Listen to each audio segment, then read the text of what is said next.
परम मंगलमय परात्पर अखिलेश्वर अकारण करुणा वरुणालय भक्तवांछा कल्पतरु तंडित पीतांबरधारी श्री बालकृष्ण लाल की वांगमय प्रतिमूर्ति श्रीमद् भागवत महापुराण के आज विराम दिवस सप्तम दिवस लोग चलते हैं। कल बड़े धूमधाम से आप लोगों ने भगवान श्री कृष्ण और माता रुक्मिणी का विवाह बड़े उत्सव के साथ मनाया।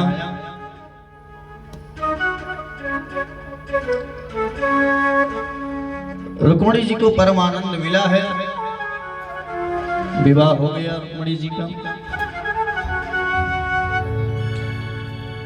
आचार्य सुखदेव मुनि कहते हैं, राजन कामस्तु वासुदेवांसो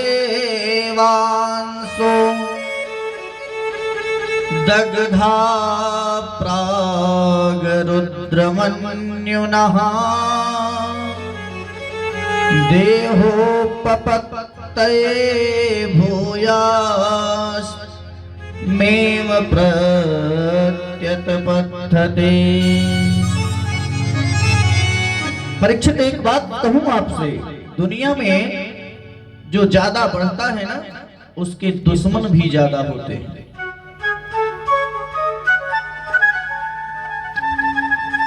जो दुनिया में जितनी ही ऊंचाई पर जाएगा, उसके दुश्मन उतने ही बढ़ते जाएंगे।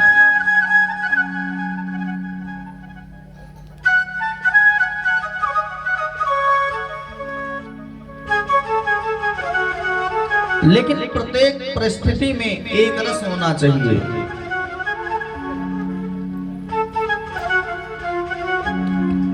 भगवान का विवाह हुआ, अब भगवान के दुश्मनों की तो कमी नहीं है। कुछ दिन बाद माता रुक्मिणी को एक पुत्र होता है, जिसे हम कहते हैं प्रद्युम्न।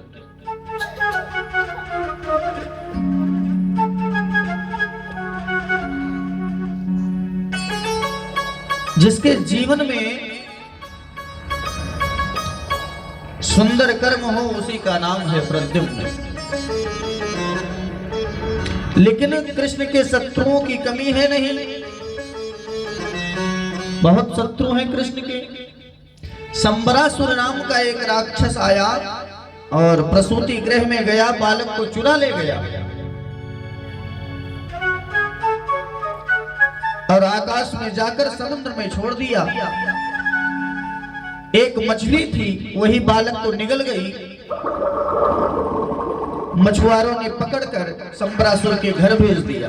संबरासुर के यहाँ भोजन बनाने का कार्य करती है विद्यावती। संबरासुर ने सौंप दिया और कहा, इसका लालन पालन आप करो। एक दिन नारद ने विद्यावती को बताया कि ये तुम्हारे गोद में जो बालक जिसका लालन पालन करती हो, ये तुम्हारा पति है।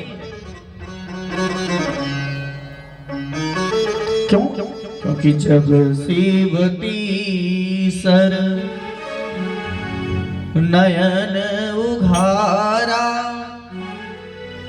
भगवान शिव ने जब कामदेव को जलाकर भस्म कर दिया, काम जब भस्म हो गया, तब उनकी पति रति दौड़कर शंकर जी के पास में गई और कहती हैं, आपने मेरे पति को जलाकर भस्म कर दिया, मैं क्या करूंगी?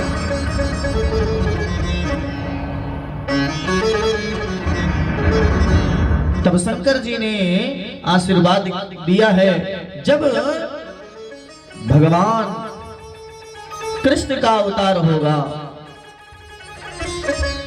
तो उन्हीं का पुत्र प्रद्युम्न आपके पति के रूप में मिलेंगे। जब यदुवंश कृष्ण अवतारा, अब रति विद्यावती को पता चल गया कि हमारा पति है। प्रद्युम्न जी बड़े होकर संबरासुर का वध किए और पत्नी को लेकर श्री द्वारिकाधीश में आ गए। प्रद्युम्न जी वहां से गए और आए, इतनी देर में भगवान के 16,107 विवाह और हो गए। एक विवाह हुआ ही है। भगवान के पूरे कितने विवाह हुए? 16,108। लेकिन प्रद्युम्न जी जब से गए और आए इतनी देर में 16,107 विवाह और हो गए। भगवान का दूसरा विवाह हुआ भालू की पुत्री के साथ। भालू जामवंत जी की पुत्री के साथ हुआ, जिन्हें हम जाम्बवती कहते हैं। परीक्षित बड़ी प्रसन्नता पूर्वक श्रवण कर रहे हैं। गुरुवर मेरी समझ में नहीं आया, ये भालू की पुत्री और कृष्ण की पत्नी। सुखदेव जी कहने लगे, राजन एक बार हुआ क्या, एक राजा आए जिनका नाम था सत्राजित। सत्राजित नाम के एक राजा आए, बड़े प्रतापी राजा थे सत्राजित। उनके पास एक मणि थी, जिस मणि का नाम था श्यामंतक मणि। उस मणि का प्रभाव ये था कि 8 भार सोना प्रतिदिन वह देती थी। 8 भार सोना। अब 8 भार सोने का मतलब आप 10 ग्राम, 20 ग्राम, 50 ग्राम, 1 किलो, 2 किलो ना समझिए। 8 भार सोने का मतलब होता है 2 कुंटल। उस मणि से नित्य प्रति 2 कुंटल सोना निकलता था। लेकिन उसका नियम भी बहुत तगड़ा था। 10 घंटे नित्य उसका पूजन भी होता था, तब वह 8 भार सोना देती थी। भगवान कृष्ण के पास में आए सत्राजित और कहा कि आपके घर में टोटल कितने परिवार हैं? सत्राजित ने कहा, एक मैं हूं, एक मेरी पत्नी है, एक मेरा भाई है प्रसेन, और एक छोटी सी मेरी पुत्री है सत्यभामा। भगवान ने कहा, इसका मतलब तुम्हारे घर में टोटल 3.5 परिवार है। बोले हाँ। भगवान ने कहा, जब 3.5 परिवार है तो इतना अच्छी मणि तुम क्या करोगे? मेरे राज खजाने में डाल दो, इससे प्रजाओं का जो है सत्कार होगा, भला होगा। लेकिन सत्राजित ने कहा, नहीं, मैं यह मणि नहीं दे सकता हूं। भगवान ने कहा, भाई तुम्हारी चीज है, ना दोगे तो हम जबरदस्ती थोड़े ले लेंगे। सत्राजित लेकर चले गए मणि। सत्राजित मणि लेकर चले गए। कुछ दिन बाद उनके भाई प्रसेन मणि को लिए और जंगल में गए। जंगल में एक शेर था। शेर ने उस मणि को, उस प्रसेन को मार दिया। शेर ने प्रसेन को मार दिया और मणि वहीं पड़ी रह गई। आ रहे थे जामवंत जी। जामवंत जी आ रहे थे, मणि को देखा चमचमा रही है। जामवंत जी ने मणि को ले लिया और चले गए, अपनी पुत्री जामवती को दे दिए मणि। बोले मेरी पुत्री खेलेगी। अब हल्ला हो गया कि कल कृष्ण उस मणि के लिए कह रहे थे और मणि दिया नहीं, तो मेरे भाई को मारकर मणि को ले लिया। भगवान ने सोचा, अच्छा कलंक लगा। और सज्जनों एक बात बताऊं, काजल से भी कोई काली चीज होती है ना, तो उसका नाम है कलंक। कलंक लग जाता है प्रभु को। कन्हैया ने आज अपनी जन्म कुंडली दिखाई है गर्गाचार्य जी को। गर्गाचार्य जी ने कहा, कन्हैया मैंने चौथ का चंदा देख लिया, इसीलिए तेरे ऊपर बार बार कलंक लग रहे हैं।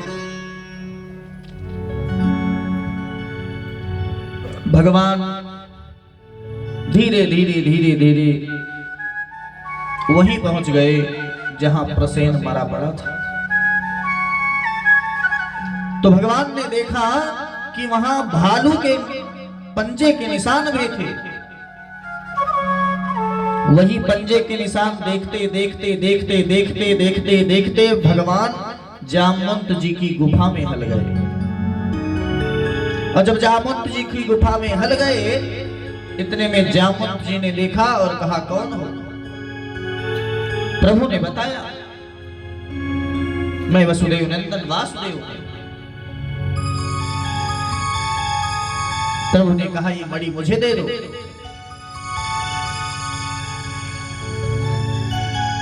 जामवंत जी ने कहा, मेरी पुत्री यह मणि को खेलती है, मैं इस मणि को नहीं दे सकता। यदि तुम्हें इस मणि को लेना है तो हमसे युद्ध करना पड़ेगा।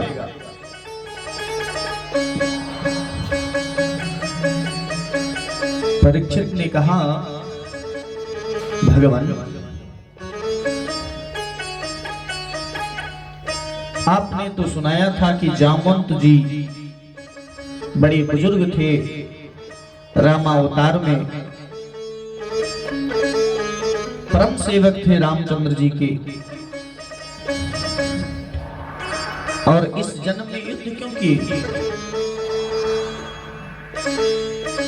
सुखदेव मुनि ने कहा, राजन, जब रामावतार में रावण पर विजय प्राप्त कर लिए भगवान, तो भगवान ने कहा, जिसको जो मांगना है वह मांग लो।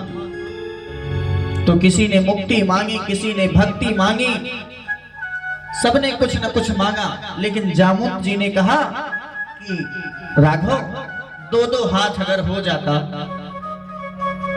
तो मजा आ जाता। क्यों? क्योंकि मुझे युद्ध नहीं मिला करने को। जरा मैं देखूं राघव के बाजुओं में कितना बल है। भगवान ने कहा, देखो स्वामी और सेवक में कभी ऐसा नहीं हो सकता। ठीक है, मैं तुम्हारी इच्छा पूर्ण कर दूंगा। अगली बार जब मैं कृष्ण बनकर आऊंगा तो तुम्हारी इच्छा पूर्ण कर दूंगा। आज जामवंत जी से भगवान का विराट युद्ध होता है सज्जनों। जामवंत जी की नस नस ढीली हो जाती है। जब नस नस ढीली हो जाती है, हाथ जोड़कर खड़े हो जाते हैं और कहते हैं, आप ही मेरे राघव हो, एक बार दर्शन करा दो।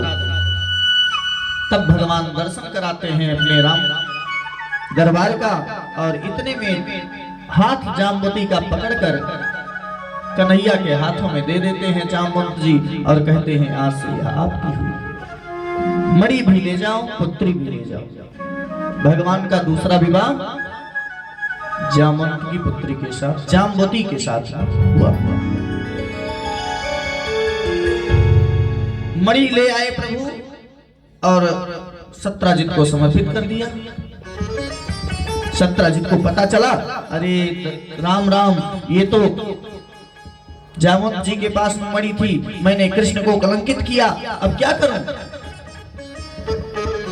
विचार किया है कि मेरे पास जो मेरी पुत्री है सत्यभामा, मैं कृष्ण को समर्पण कर दूं, शादी हो जाए तो क्षमा हो जाए। भगवान का तीसरा विवाह सत्यभामा के साथ में सुसंपन्न हुआ। भगवान गए पांडवों के यहाँ घूमने, पीछे से आ रहे थे अक्रूर जी, सुधन्वा नाम के व्यक्ति को भड़का दिया और सत्राजित को मारकर मणि सुधन्वा फिर ले गया। पिता की मृत्यु की समाचार सुनकर रोती हुई सत्यभामा हस्तिनापुर आई।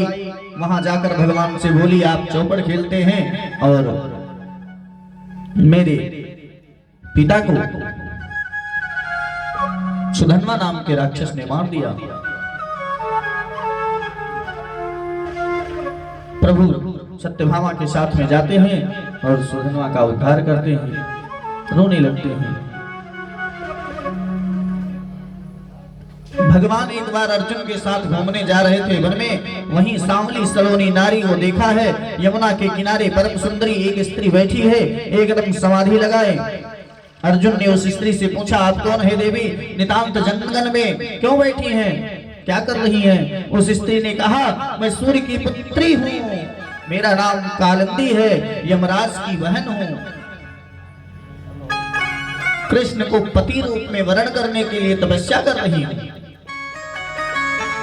अर्जुन ने कहा जिसका तुम तपस्या कर रही हो बैठे हैं रथ में, कहो तो यहीं पढ़ दें साखोचार।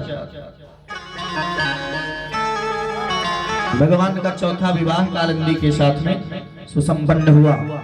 बिंद और अरविंद नाम के राजा दोनों भाई हैं। दोनों की परम लाडली बहन का नाम है मित्रविंदा। पांचवा विवाह प्रभु का मित्रविंदा के साथ में सुसंपन्न हुआ। नग्नजित नाम के राजा हैं, उनके यहाँ 7 बैल हैं, बड़े बलशाली बैल हैं। ऐलान किया है कि 7 बैलों को एक साथ में जो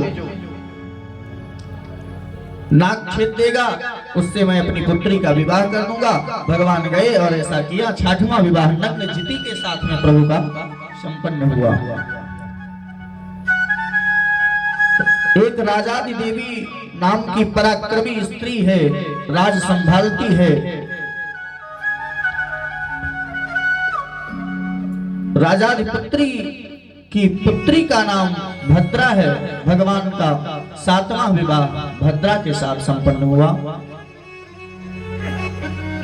इसके बाद भगवान का 8वां विवाह लक्ष्मण के साथ में हुआ। एक और पराक्रमी राजा है, बड़ा राक्षस है, जिसका नाम है भौमासुर। भौमासुर नामक एक राक्षस है जो कि भूमि से उत्पन्न हुआ है, इसलिए उसका नाम भौमासुर है। कभी कभी व्यक्ति धन के दुरुपयोग करता है। धन जब ज्यादा हो जाता है तो उसका दुरुपयोग करने लगता है।